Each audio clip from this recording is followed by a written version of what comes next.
السلام علیکم ورحمۃ اللہ وبرکاتہ۔ عزیز طلباء، آج ہم نے جو ٹاپک پڑھنا ہے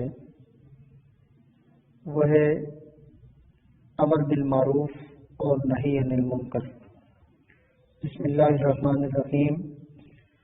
امر بالمعروف سے مراد نیکی کا حکم دینا اور نہی عن المنکر سے مراد بری بات اور لاجانی کاموں سے کسی کو روکنا، منع کرنا۔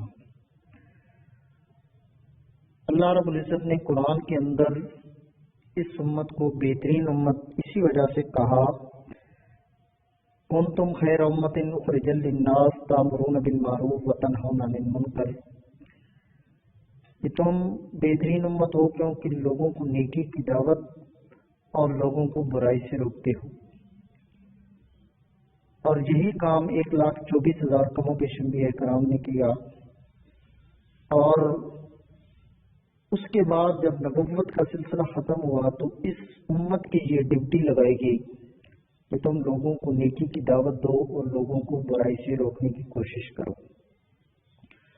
تو یہ وہ عظیم کام ہے جس کی وجہ سے اس امت کو جو ہے وہ انبیاء کا وارث بھی کہا گیا، اور اس کے ذمے یہ کام ہے کہ لوگوں تک نیکی کے پیغام کو پہنچائیں اور لوگوں کو برائی سے روکنے کی کوشش کریں، کیونکہ بندہ اگر صرف خود نیکی کرتا رہے تو پھر بھی کامیابی نہیں ہے۔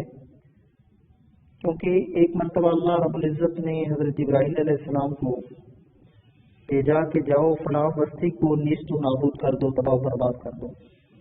اس بستی کے اندر جب حضرت ابراہیم علیہ السلام آئے تو دیکھا کہ ایک اللہ کے نیک بندے بزرگ اللہ کی عبادت میں مشغول ہیں، تو انہوں نے نیست و نابود، تباہ و برباد نہیں کیا، بلکہ واپس چلے گئے رب کی بارگاہ میں کہ باری تعالیٰ اس بستی کے اندر تیرا ایک بندہ ہے جو دن رات تیری عبادت کے اندر مشغول ہے، اس کا کیا کروں؟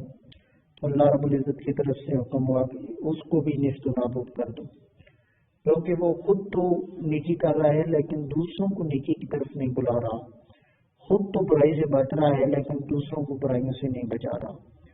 تو صرف خود نیکی کرنے سے بھی انسان کی کامیابی نہیں ہے۔ بنی اسرائیل کے 3 گروہ بنے تھے، تو ان میں سے مچھلیاں پکڑنے کے حوالے سے جب منع کیا گیا تو پہلا گروہ وہ تھا کہ جو اعلانیہ طور پہ اس گناہ کا مرتکب ہوا، اور دوسرا گروہ وہ تھا جو اس سے باز رہنے اور دوسروں کو سمجھانے کی کوشش کرتا رہا، اور تیسرا گروہ وہ تھا جو خود تو اس گناہ کے اندر ملوث نہیں ہوا لیکن انہوں نے دوسروں کو بھی منع نہیں کیا اور کہا کہ یہ نافرمان لوگ ہیں، ان سے بات کرنے کا کوئی فائدہ نہیں ہے۔ تو اللہ رب العزت کے عذاب سے وہی گروہ جو خود برائی سے بچا اور دوسروں کو بھی برائی سے بچانے کی کوشش کرتا رہا، وہ کامیاب ہوا، اور جو گناہ کے اندر خود ملوث ہوا یا جس گروہ نے دوسروں کو گناہ سے روکنے کی بھی کوشش نہیں کی، وہ دونوں گروہ عذاب کے اندر مبتلا ہوئے۔ امر بالمعروف اور نہی عن المنکر کے لیے کچھ شرائط ہیں۔ پہلی شرط عمل کرنا ہے کہ جب آپ کسی کو برائی سے روک رہے ہیں تو خود بھی اس برائی سے روکیں۔ جب خود کسی کو نیکی کی دعوت دے رہے ہیں تو اس بات کے اوپر خود بھی عمل کریں، کیونکہ قرآن کے اندر اللہ رب العزت نے فرمایا، جس کا مفہوم یہ ہے کہ کیا تم دوسروں کو نیکی کا حکم دیتے ہو اور خود اپنے بارے میں بھول جاتے ہو، یعنی خود نیکی کی طرف راغب نہیں ہوتی۔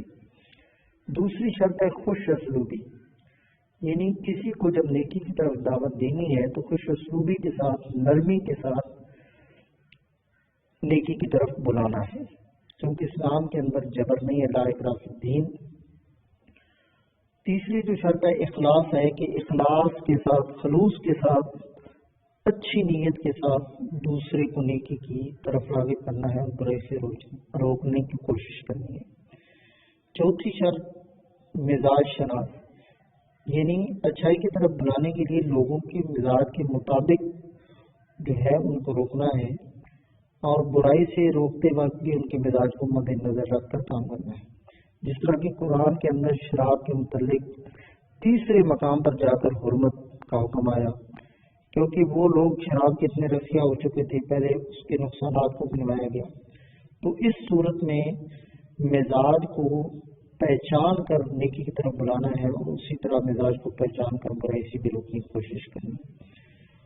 اگلی شرط ہے عاجزی اور انکساری، یعنی کسی کو برائی سے روکنے کے لیے عاجزی اور انکساری بھی ضروری ہے، کیونکہ غرور اور تکبر سے جب یہ آپ عمل کریں گے تو پھر اس کا کوئی فائدہ نہیں ہوگا. آگے ہے مبلغ کی صفات. مبلغ کی بھی کچھ صفات بیان ہوئی ہیں.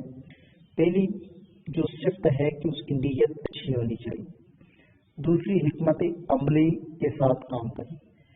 تیسرا اس کا ظاہر اور باطن بالکل ایک جیسا ہو، یعنی یہ نہ ہو کہ ظاہر طور پر تو خود نیک بنا ہو لیکن باطن میں خود ان برائیوں سے نہ بچتا.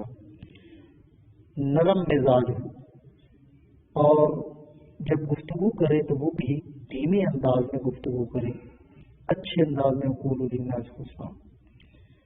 قرآن سے دعوت دے، یعنی اگر کسی کو کسی نیکی کی طرف بلانا ہے تو سب سے پہلے جو دلیل ہے ہمارے پاس ماخذ ہے وہ قرآن ہے، پھر سنت رسول ہے، پھر اجماع ہے، پھر قیاس ہے، پھر اجتہاد ہے.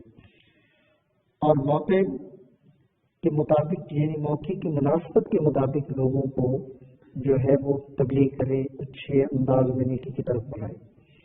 اس کا اخلاق بھی اچھا ہونا چاہیے، رویہ اچھا ہونا چاہیے، اور زیادہ تر یہ ہے کہ خوشخبریاں سنا کر نیکی کی طرف راغب کیا جائے.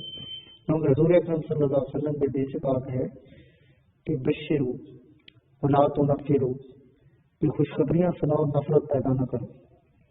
اور یہ بھی ہے کہ آسانی پیدا کرے، یسرو آسانیاں پیدا کرو، لا تسرو تنگی پیدا نہ کرو. علم بھی ہونا چاہیے، صبر کے ساتھ کام کرنا چاہیے، اور اللہ رب العزت کی ذات کے اوپر بھروسہ بھی ہونا چاہیے. تو اس طرح امر بالمعروف اور نہی عن المنکر کا کام اچھے انداز میں ہو سکتا ہے.